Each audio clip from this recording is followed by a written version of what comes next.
Ya, karena tugas istri itu sesungguhnya yang paling pokok itu tugas istri bukan masak. Ada dua tugas istri dalam Al-Quran. Dua, di Quran surah keempat ayat 34 ini yang paling pokok. Ya, yang pertama, fassalihatu qanitatun. Awas, perempuan istri yang salihah itu tugas pertamanya qanitat. Dia taat kepada Allah dengan cara menaati pada suaminya sepanjang suami minta yang baik-baik.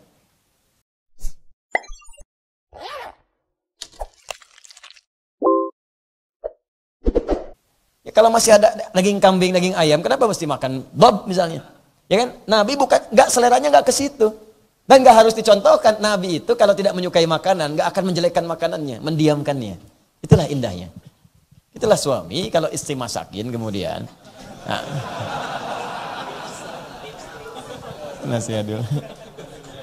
Ya, betul itu sunnah Nabi. Suami istri masak misalnya. Suami nggak cocok, nggak usah komentari makanan. Apalagi komentari istrinya. Ya, diamkan saja sudah. Dan istri mesti ngerti. Kalau nggak dimakan berarti nggak cocok. Nggak enak ya Pak? Nggak enak ya Pak?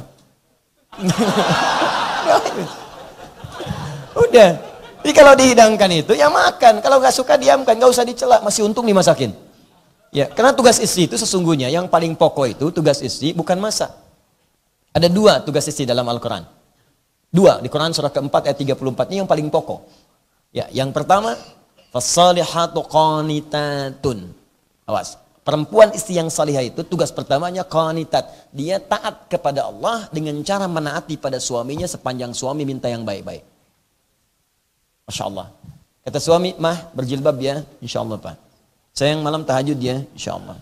Sayang nanti menghafal Quran ya, insya Allah. Ta'lim ya, insya Allah. Itu begitu Anda mengerjakan seperti itu ya akhwat, itu tanda ketaatan pertama di hadapan Allah Subhanahu wa taala.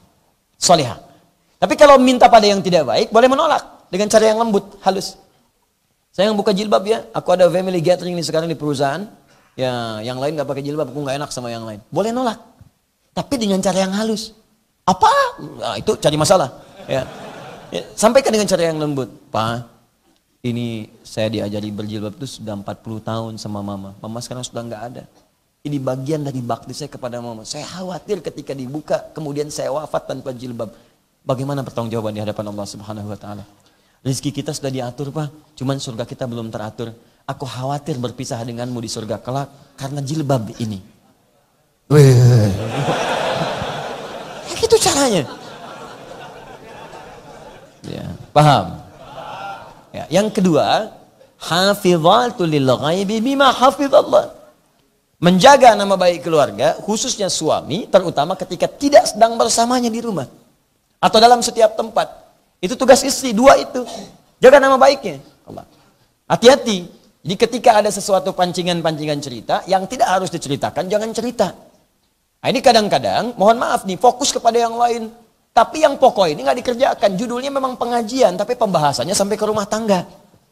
Ya, cuy apa kabar? Baik, alhamdulillah. Bagaimana keluarga? Sehat. Suami bagaimana? Di situ masalahnya. Nyebar. Nah itu ya. Jadi saya kembalikan. Pertama, kalau tidak ada contoh bukan berarti nggak boleh. Kalau Nabi kemudian tidak mengatakan atau melakukan, boleh jadi seleranya bukan di situ. Jelas? Khalid harus mencoba. Kenapa Khalid coba? Karena Khalid itu jenderal perang. Kebanyakan di lapangan. Ya, kebanyakan di padang pasir. Padang pasir kapan nemu kambing guling? Kapan nemu sate? Kapan nemu macam-macam? Ayam geprek, ayam lari, ayam bebas, ayam lepas, macam-macam. Nggak ada. Ya, yang ada itu hewan-hewan khusus tertentu. Bab, kalau nggak tahu hukumnya, gimana mau makannya?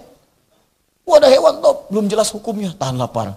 Ada hewan top, belum jelas hukumnya, tahan lapar. Musuhnya bilang, nggak usah ditembak, mati sendiri. Ya. Mesti ada hukum, itu dibawa nanti ke konteks kekinian. Yang kedua, ada yang Nabi tidak contohkan, bukan berarti tak harus dicontohkan, karena sudah jelas sifatnya. Contoh, Bismillahirrahmanirrahim. Setiap perbuatan baik, ucapkan Bismillah untuk mengawalinya. Jelas, selesai. Mau makan, Bismillah. Pakai baju, Bismillah. Ya, mau minum, Bismillah. Mau sholat, boleh nggak baca Bismillahirrahmanirrahim? Boleh, karena suatu perbuatan baik. Anda mau kerjakan sholat, niat ya dalam hati. Itu niat. Kalimat Bismillahirrahmanirrahim boleh Anda awali ketika kemudian Anda akan sholat. Sholat dibuka dengan takbir. Pembukaan sholat itu takbir. Bismillah itu tabarruk, kalimat yang mengiringi semua kebaikan kalau ingin dibacakan. Silahkan, sah-sah saja. Kenapa Nabi nggak contohkan Ustadz? Dicari mah nggak akan ketemu contohnya. Karena sudah jelas, saking jelasnya nggak usah dicontohin lagi. Kan nggak pernah Nabi contohkan. Makan buah, bismillahirrahmanirrahim. Makan apel, bismillahirrahmanirrahim. Ini bismillahirrahmanirrahim. Nggak ada contohnya karena udah jelas. Kalau yang sudah jelas itu nggak perlu dijelaskan lagi. Semakin banyak dijelaskan, semakin tidak jelas nantinya. Jelas sampai sini? Udah nggak usah dijelasin lagi. Tuh, itu baru 3 tuh. Yang keempat, ada dalilnya sifatnya samar, nggak kelihatan nyata. Udah contoh nggak ada, dalilnya samar sifatnya, nggak langsung kelihatan. Di Quran dicari nggak ada, di hadis sampai kiamat kurang 2 hari nggak ketemu, karena samar sifatnya. Tapi hukumnya berlaku. Apa kasus yang paling gampang dipahami? Zakat. Antum zakat pakai apa? Beras kan? Coba cari di Al-Quran, zakat pakai beras, nggak akan ketemu. Demi Allah saya katakan, gak akan ketemu. Sampai orang ubannya warna merah, gak akan ketemu. Cari terus. Ya. Hadis gak akan nampak. Karena yang ditemukan dalam zakat itu, di Quran perintahnya, di hadis rinciannya. Rinciannya pakai apa? Gandum, kurma. Gandum, kurma. Beras, gak ada. Tuh, itu yang paling dahsyat. Udah contoh gak ada, dalil pun sifatnya samar. Gak ketemu tuh.